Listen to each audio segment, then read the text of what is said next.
Hello and welcome back to another episode of Critical Reactions with your host Bryan. I've been sitting on this recommendation for quite some time, trying to find a way to fit it in and it never quite clicking with scheduling. There's always been something I felt was more appropriate for what we've listened to recently or tying it into some themes we've heard. And I finally just have a slot. I don't have anything I need to tie into it. Let's finally check this out. And it comes from Martent. I hope I pronounced that correctly.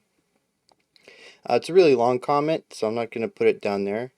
It says, though, I'm going to paraphrase this a little bit. If you want to check out another rock band that has 3 and sometimes more vocalists that harmonize, you can check out the band Gacharic Spin. Or Gacharic Spin? Yeah, I think that's right.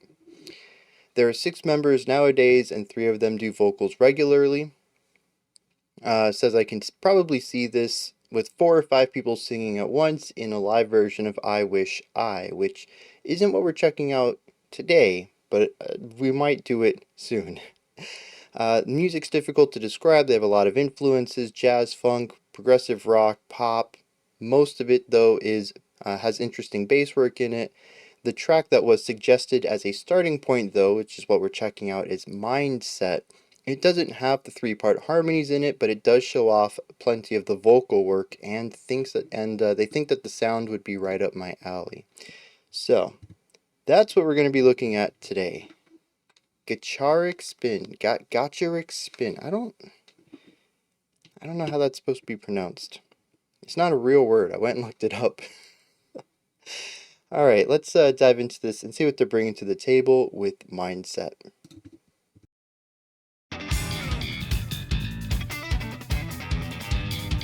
Yeah, bass work right off the bat.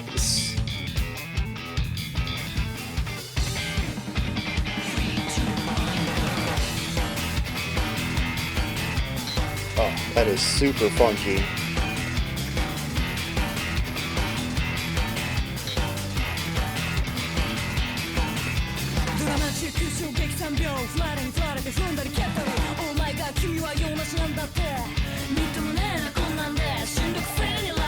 Very cool production on the harmony.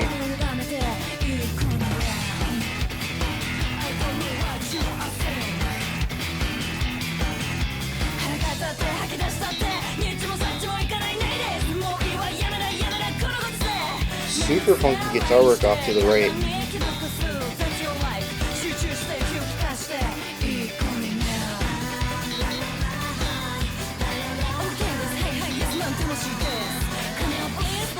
The offbeat hi-hat, the backbeat snare, the 2 and 4, super funky.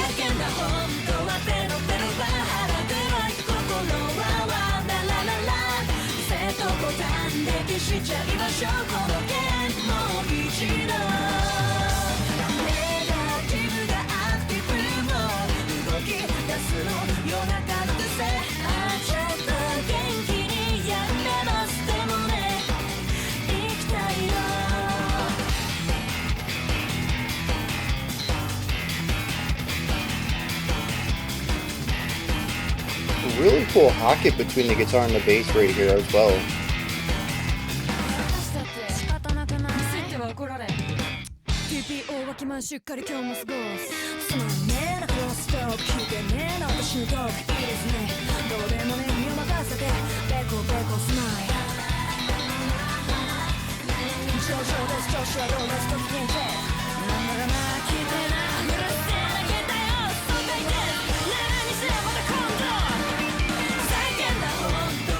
I really like the overproduced vocals as a contrast to the more natural sound production that they have going on throughout the rest of the track.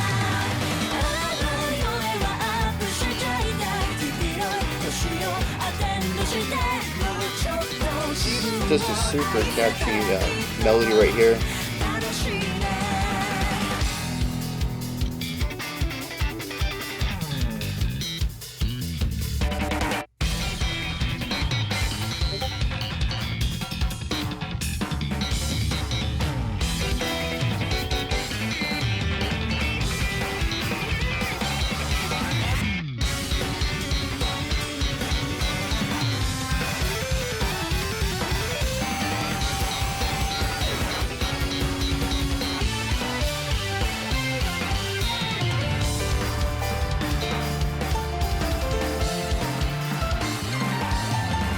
Really working within the jazz lexicon there.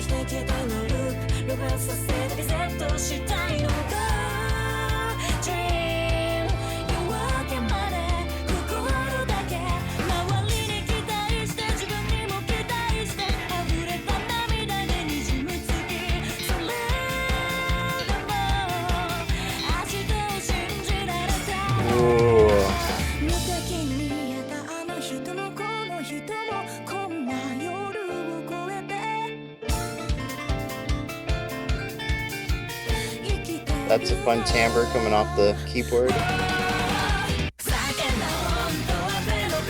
Key change. Classic.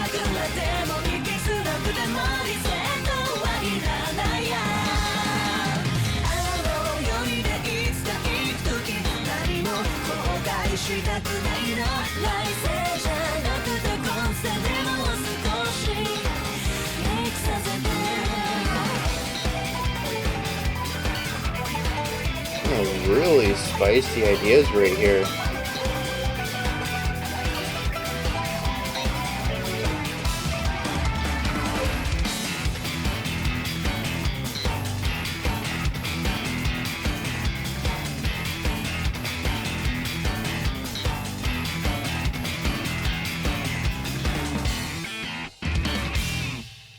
Yeah, it's really interesting with the key change there in the end. The bass work actually dropped its lowest tone, if I remember correctly, and it kind of took on more of a hard rock feel. It kind of lost some of the funk aspect, which is very cool. I mean, because the key change actually was up. It lifted everything into a higher pitch, and so that I don't think I made that clear. The key change pulled everything up, which is why it was interesting that the lowest tone in that final bass lick that was the same one as our intro, I think was lower. It went in the opposite direction that the key change implied. Yeah, just a really solid jazz fusion track right here. Super funky, all over the place. Uh, I mean, it's funk. It's bass led. It's just got a massive bass presence, and ton of movement. The bass is really leading the entire track, um, as a foundational instrument for sure, but strong moving ideas that everything else is layered on top of. And it is a ridiculously strong foundation. The bass and the drums filling out our rhythm section, um, they really do provide an exceptionally stable foundation for the entire rest of the song to stand on. And it's what makes the song so good to listen to. It really comes from having that really strong rhythm section.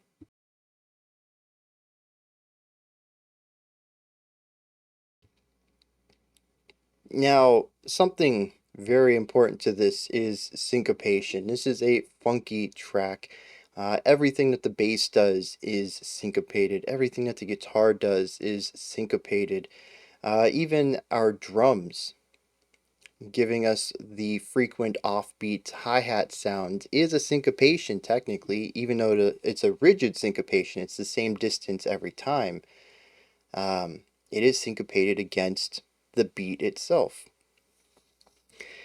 There's so many elements in here that just create really strong groove, and I think that when we take that element of groove and syncopation that forms the foundation of this track, and we look at what the vocals are doing on top of it, we'll realize that they are bouncy, they are energetic, but they're not always playing around with offbeat attacks. It is a bit more of a mainstream sound rhythmically.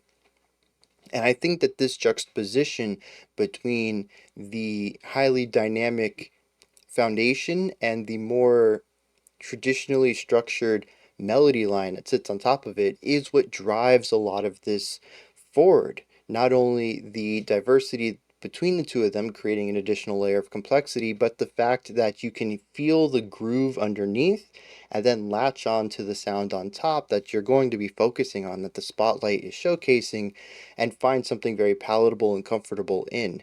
This is a song that is driving and groovy, which are two things that popular mainstream music isn't really. We do have a bit of a disco revival, but it's not really funky. Um, we do have a bit of syncopation, but not like this. This really pushes more into a jazzy set, which isn't really in the mainstream eye too strongly right now. But I think even your typical pop listener could find something to enjoy about this because of that more traditional melody writing that we get in the vocal line. And so it serves a dual purpose there, having that schism between the two styles. And I think that it's exponentially better because of it. It's just a really smart decision to do. Now, a lot of this song was very similar-y. I don't necessarily want to call it samey, but our verse and our chorus are structured and performed in an identical manner. It's very rhythm section focused, providing a foundation with some ornamental stuff coming from the guitar and the keyboards, and then the vocals on top. And so I found the bridge to be a breath of fresh air, even if it is a bit more claustrophobic and chaotic. The bridge ends up looking at everybody getting to show off a little bit. The guitarist gets to throw down some stuff, the keyboardist gets to throw down some stuff, the drummer gets to go wild. I mean, the bass got to show off everywhere. And this was everybody else's chance to be in the spotlight for a little moment. And it does get a bit intense. It definitely airs more towards the rock side of jazz fusion. But it plays off quite nicely because of the reserved writing that appears everywhere else. And it just comes off as a moment of a lot of tension that, of course, releases into our final chorus there. And I think that was where the key change happened too. So not only do we get the release from the tension, but we also get the key change itself, which is a bit of, it's a bit refreshing as well. It's like, oh, we've come back to this. Oh, but it's different and it's raised up a little bit. So I think the bridge does a really great job of alleviating some of the similarities between the rest of the track and provides a moment of contrast. Now, there were some vocal layers in here, and the vocal harmonies were why I was interested in this. I'm really looking to check out that other one with the 5-layer vocals on it. I think that's going to be awesome. But we got to see something really interesting here. Not just the different vocalists having their own verses and sections, but I think more importantly, how they layer the vocals. There are many moments in this track where when they introduced vocal harmonies, they produced them differently, which I think is very cool. I think the very first one we heard, we had the center channel vocalist, and then we had the harmony pushed out to the sides, but not the typical pushed out to the sides, which will be about 50% in either direction, so it's still kind of centered, it's just further out than your center channel. These felt like they were pushed way out to the side. So far, my fingers went off screen. There is a tool that I use called Wider, and its job is to make sounds very wide. It pushes them to both sides equally, but away from the middle. And the interesting thing with it is if you ever go above 60%, it kind of becomes artificial. They're so far separated from everything and pushed so far to the extent of it. And it goes up to like 200%. And everything past 60 gets a really artificial, digital, fake kind of sound to it. And I'm not entirely sure why. That's some audio science probably behind it. But that's exactly what I heard here. The vocals were so far out to the side that it didn't seem normal. It didn't seem natural. It wasn't what we typically hear when we're going to push layers outside of the center channel. And so that immediately brought my ear to the vocals. And I was like, okay, so that's kind of neat. We directed the spotlight to them without removing the spotlight from the center. It's kind of bizarre. I was equally focused on both of the vocals despite them being in totally different channels. Just a very cool technique. We actually did this again later, and I don't know how many harmonies later this was, but I'm pretty sure it was during the second verse. The second layer of vocals that came in were heavily produced, moving towards that robotic, the auto-tune sound. They sound like a robot now, but without any of the harsh stepwise pitch skips, which just comes from over-aggressive pitch shifting. It was still smooth singing. It was just digitized, robotic. Just another very cool way to sonically separate the two vocalists that play, which I think is important, primarily because it might just be my lack of experience with this band's sonic identity, but many of the vocalists all sort of shared the same timbre for me. I don't know that I would have known there are multiple vocalists if I wasn't told it and if they didn't showcase it in the video. If I was brought into this with no context, listening to it through Spotify, I don't know that I would have ever picked up that there were multiple vocalists. So adjusting and altering their timbre for the uh, harmonized lines, I think is a really great way to separate out the timbres and showcase the multiple vocalists that way. Which is, I mean, it's a really cool technique to go about, but it's also an interesting problem to solve. Something we've talked about in the past was vocalists who sound really great together. Like, as long as you are in tune with who you're singing with, it's going to sound good, but there's some timbres that just really sound great together. And we checked this out a couple of weeks ago with the Civil Wars. Years ago, I had I Am Ghost on the channel. I really love the way that those two vocalists sound together. There's just some voices that work. And it's usually because they bring two different styles or two different timbres to the table and allows their textures to intermingle and mix into some really cool sounds. And this is sort of the opposite of that, where a lot of the vocalists have very similar timbres and that they definitely have their own coloring to their voice. They're not all clones of one another having identical voices, but they're all close enough that on a first time listen, I can't distinguish between them all. It's going to take time and, listening to the band and getting into their sound until I can begin to diversify the vocalists themselves.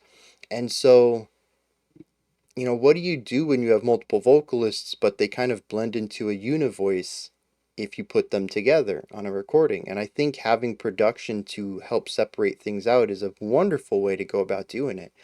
It is certainly a modern solution to the problem. And I think it worked very well in this track. Because as I mentioned, a lot of the foundational stuff, the ornamental, the rhythm section, most of the instruments are doing something similar in our verse and our chorus. And so we don't really have a lot of timbre shakeup in most of the tracks. The bridge brings about a bit of a meatier bite, but everything else has a very similar tone and style to it. And so having these little breaks where we get these brand new timbres introduced into the track, I think works very well. So it's a smart idea, again, on multiple levels. It helps diversify and create distinction between the vocalists in this specific track, and it allows the track to have a bit more diversity in its sonic identity throughout the track. So many of the decisions I'm seeing here are ones that solve multiple problems at one time. It's just efficient production. It really is. I think the last thing I want to touch on is the key change, because this introduced something very cool. When we came into the bridge, we had a little bit of a key change as well. Well, let me say something. It was probably not a key change. The keyboardist decided to play a lot of spicy notes, though, and the bridge, at least during the keyboard solo, ended up feeling a bit jazzier than the rockier side of music that we had heard in our verse and chorus. That didn't necessarily stick around. When the keyboardist stopped playing, we focused on the guitar for a little bit. The rock sound definitely took over the entire section. So it wasn't a key change itself, it was just the keyboardist bringing in some extra notes that nobody else was using and feeling like we've shifted keys, but actually just filling in some spaces that we hadn't heard previously. When we do the key change at the end for our final chorus, though, it does push us into a different key altogether. See, we can take the same key. An E minor key is going to sound similar to an F minor key. They're both going to retain the same note intervals, so the emotional resonance is going to be identical. We're just going to start on a different note and have a few different notes within it, but what's important is the intervals, the distance between the notes. How far away is the second note from your root? How far away is the fifth note from your root? That doesn't change as long as your key name doesn't change. As long as you stay in dominant 7 or minor or major or whatever, it's going to sound similar. Here, though, we definitely raised up our root note. So we went from, I don't have perfect pitch, but say we were on C, we're now up to a D, or maybe even a D sharp. It wasn't a big difference. It was enough to be felt, but it wasn't like we jumped up half an octave. But I think we also changed the name of the chord, because things get really spicy here in the vocal melody in our final chorus, and I found that to be really interesting.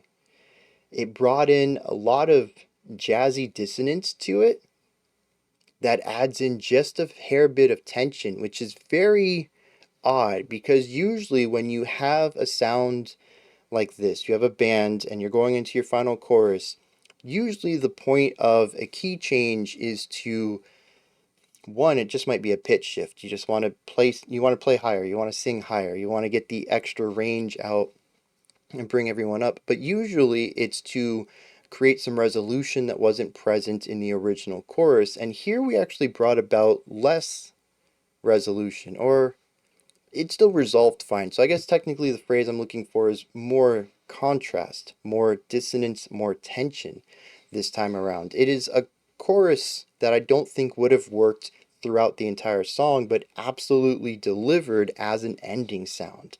And I thought that was very cool. Even better was that we didn't end in the chorus, but we revisited the opening lick in this new key. So it's just a really great way to wrap this song up with a little bit of extra spice. I'm going to see if I can find some translated lyrics for this, and then we're going to wrap this video up.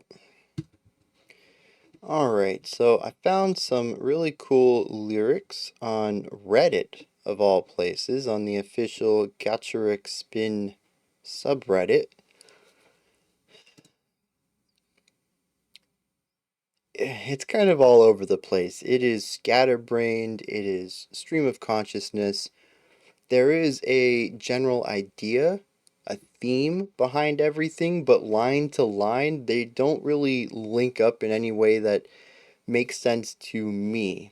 And that's why I think it's sort of a stream of consciousness thing. Wherever the vocals want to go, they just kind of go. And I don't always see the connection from where we were to where we're going, but there is a thread that kind of ties everything together.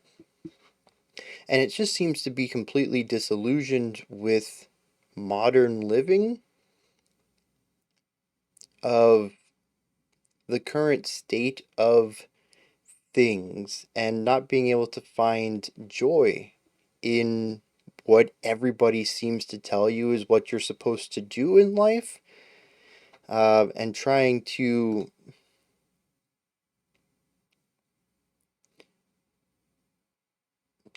find a way, trying to find something worth living for in 2023. When did this come out? 2021. Okay, close enough. I think that means it's still relevant. So much has changed in 2 years. So little has changed in 2 years.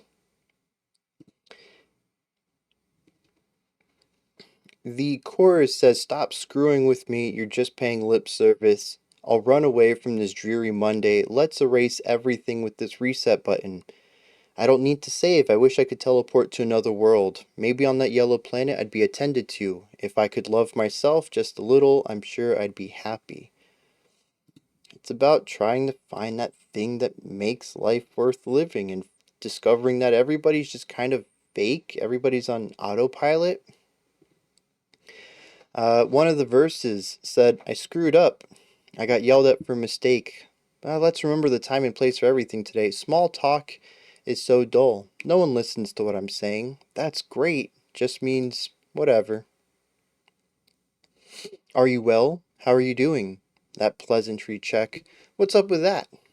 Go away. Shut up. Turn my phone off. I'm leaving early. Just leave me be. I'll see you around."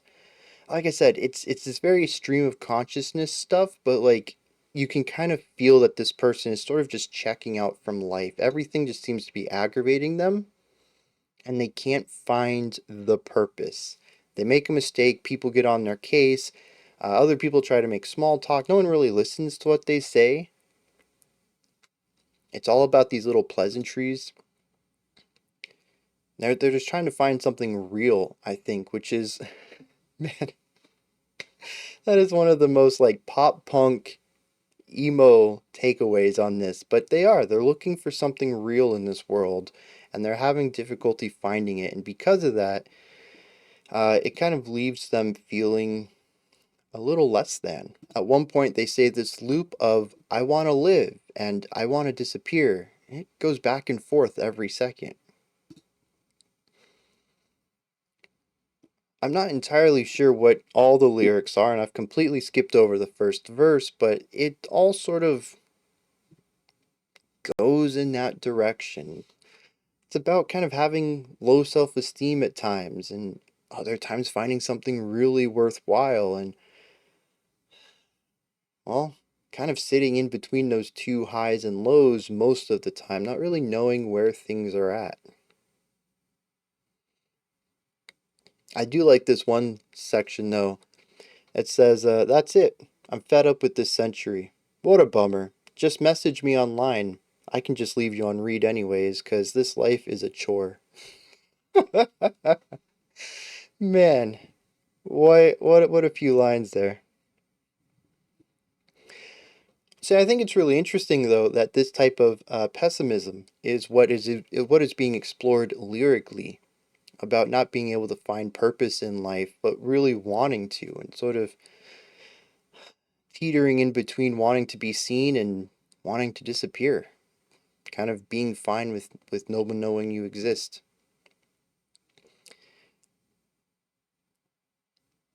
And it comes in this song that is so infectiously bright and poppy and positive and funky. There is certainly the more aggressive, rocky bridge, which I think works well at delivering the intent, the thematic intent of the lyrics here. But for the most part, I feel like there's a really big schism between the music itself and the lyrics, though it does explain all of the music instrument destruction that we saw in the video, which I found to be, again, a bit of a divide between what I was hearing and what I was seeing. But it makes sense against the lyrics, and I suppose this is one of those tracks where having the themes at odds with each other can heighten the two of them. It might also just be a really great way of saying, man, things kind of suck, but if I say that in a bright, positive way, maybe I'll feel better. And yeah, I guess that kind of works.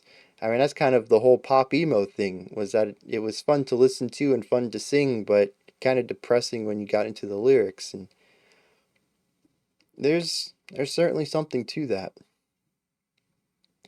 All right, those are my thoughts on Gacharic Spin's MindSet. Let me know what you thought of this group. Let me know if you want me to explore more of them.